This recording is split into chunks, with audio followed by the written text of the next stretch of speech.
জুলাই আন্দোলনে আমি শুরু থেকেই আমরা মাঠে ছিলাম এবং জুলাই আন্দোলনের প্রতিটি আন্দোলন সংগ্রামে ছাত্রদের সাথে কাঁধে কাঁধ মিশিয়ে আমরা মাঠে ছিলাম, আন্দোলন সংগ্রাম করেছি।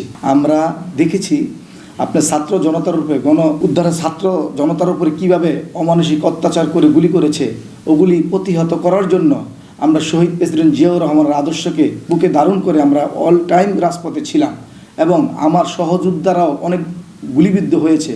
আমার কয়েকটি সহযোদ্ধা গুলিবিদ্ধ হয়ে আল্লাহর কাছে চলে গেছে দুনিয়া ছেড়ে। তাই আমরা কখনো পিছপা হইনি।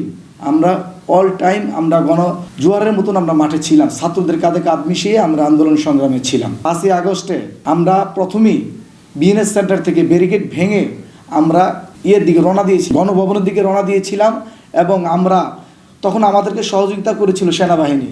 আমরা দুম আপনার গুলির শব্দ বলি দিয়ে আমাদের সহযোদ্ধা অনেকে মারা গেছেন শুনতেছি, কিন্তু তারপরও আমরা অগ্রসর হয়ে আমরা সোজা চলে গেছি। দেখেছি আপনার 1 নম্বর সেক্টরে ওই যে আপনি বিডিআর ক্যাম্প, ওখান থেকে গুলি করা হয়েছে, অনেকে নিহত হয়েছে। তারপরও আমরা গেছি, যাওয়ার পরে আমরা ওইখান থেকে এই যখন ফেসিদ সরকার পালিয়ে যায় তখন আমরা আনন্দভাবে ওখান থেকে চলে আসছি। নিজের মায়া ছেড়ে, পরিবারের মায়া ছেড়ে শহীদ জিয়ার আদর্শকে বুকে ধারণ করে আমরা মাঠে ছিলাম। চিন্তা করেছি আমার মতন এক সেলিমও যদি চলে যায়, আরও অনেক মায়ের সন্তানেরা তো বেঁচে থাকবে, অনেক মা তো বেঁচে থাকবে, অনেক মায়ের সন্তান তারা সুস্থভাবে থাকবে। এই পুলিশি নির্যাতন